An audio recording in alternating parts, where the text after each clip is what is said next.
What's up, you fools? Matt, ESC United, your favorite Eurovision channel, and welcome back. This is the ESC United Expert Panel 2020 edition, where we're talking about the 41 songs taking part, technically-ish, and take them apart, of course, and share our score at the very end. Of course, I'm not alone.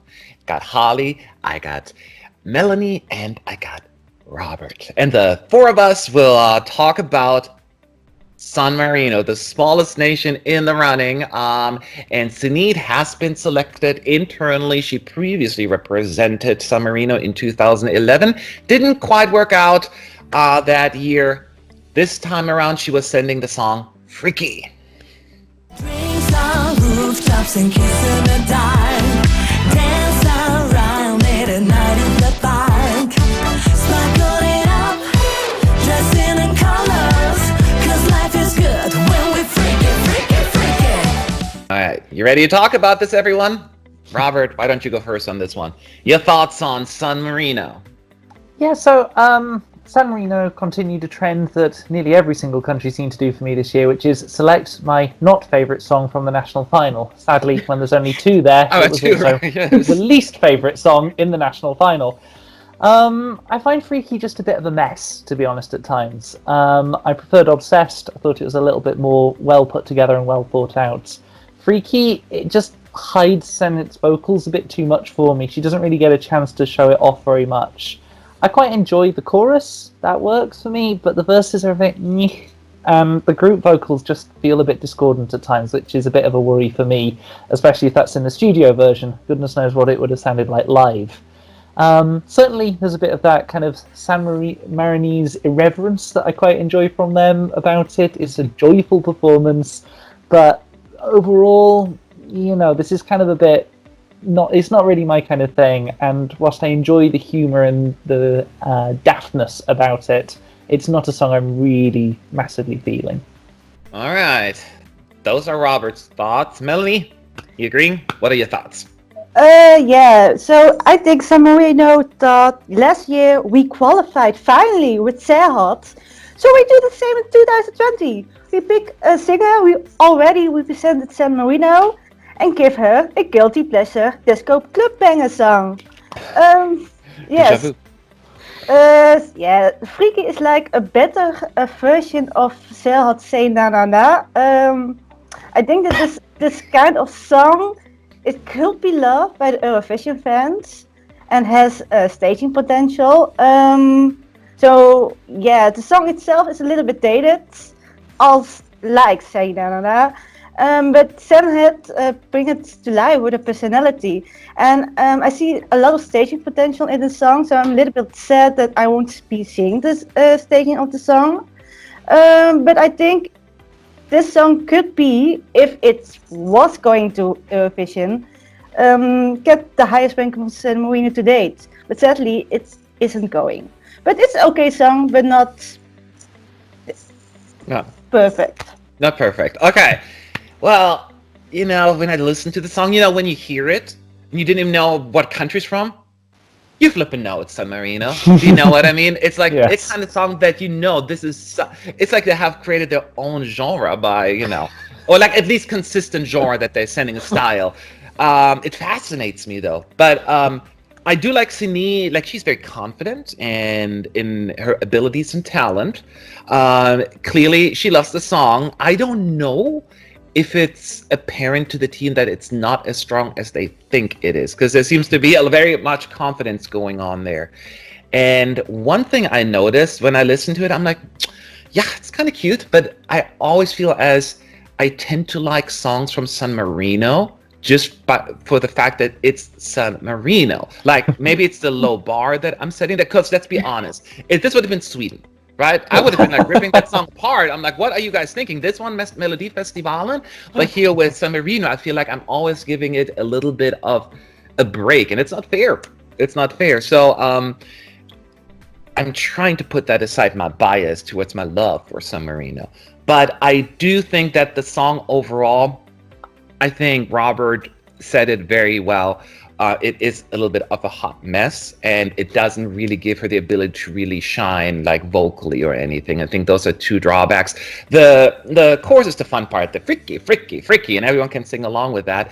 Is it enough for me to really like be like, yay? No, not enough. But I enjoy some disco retro vibe at Eurovision, and for that I have a somewhat soft spot for San Marino this year. So I'm like kind of with the two of you, what you just were saying. How about you, Holly? I agree with everything that's been said. I think that San Marino painting themselves as this kind of disco nation is a shtick that I really quite enjoy. But you're right, if it was another country, I wouldn't be interested. Yeah. I think in saying that, Freaky is probably my favourite song that San Marino have ever sent, which is a weird thing to say because I don't really like it all that much. This is going well. I think, Senit has a really cool vibe, and I remember her performing last time she was at the contest, and her vocals weren't that strong, but her live performance kind of carried it for me. She has a really interesting and cool stage presence that would have lent itself to a really interesting staging in Rotterdam, but it's a shame we won't get to see it. I feel like that would have elevated the song a little bit. Yes, it seems like that seems to be like the theme here when it comes to San Marino this year. So these are our thoughts. Now let's turn that into points. Before I reveal the full ESC United score, let's go for our individual scores first, and then we'll go from there. So, Robert, what's your score for San Marino, and why did you give it that?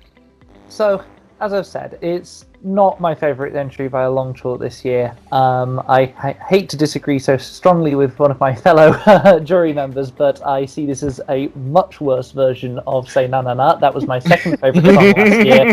This ranking is not quite as high, to put it politely.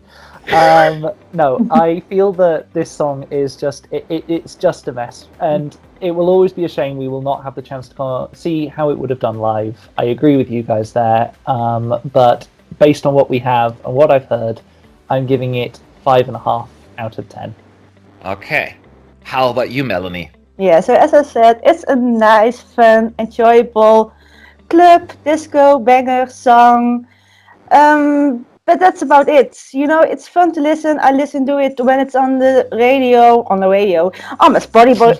What radio are you listening to? ESC radio. But I don't skip it. It's okay, but that's about it. So I give it a 6.5. 6.5. All right. I think both of you said already what needs to be said about the song, so I'm just gonna go straight to my points. And I almost feel bad though, because I feel like I'm the meanest one. 5 points for me, like as middle of the road as it gets for me. Holly. Yeah, I completely agree. Everything that I wanted to say has been said. I gave it a 6. Okay, so I'm the mean one this one time, but we're almost like very close. So the point is though, did the rest of the ESC United team agree with us, like in that ballpark? Let's find out, because once we add everyone's score, the combined average score for ESC United is 5.77. Oh. So, wow. Melanie, I hear the ow. So, oh wow, so it sounds No, good, right? right? Just It's saying like that's average. basically where we are. Yeah, right in the middle. Yeah. Right in the middle. So no one is surprised. Like, is it a reasonable score for you, Robert? Yeah. Yeah, I think so. I think it kind of comes across that way that nobody. I'd be surprised if anyone absolutely hates it. I think there's not a lot there to absolutely hate, but I can't see this being top of many people's rankings this year. So fairly middle of the road. I'd imagine a lot of scores kind of around the marks that we've given them, and so that doesn't actually surprise me. Something that wouldn't have boded well for it at the contest had it gone ahead, I would say. That's what I'm going to say, Holly, because it seems as like what we're doing is very representative of the entire team. Like, kind of like, it's okay, it's nice, but that probably would not translate into any votes. So this is probably a good indicator. Yeah, I wonder if we'd been able to see the staging, if it would have reflected well with like a casual viewer. If someone who's watching it might have seen an interesting staging and put their televote towards it. But yeah, I think we're all pretty much in agreement that it's fine.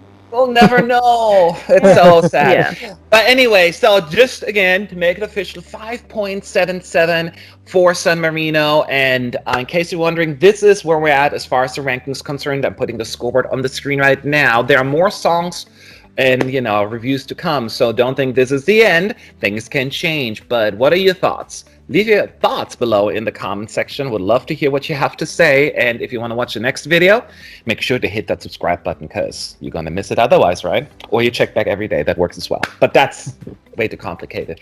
Anyway, I got to go. We got to go. Talk to you all soon. Bye.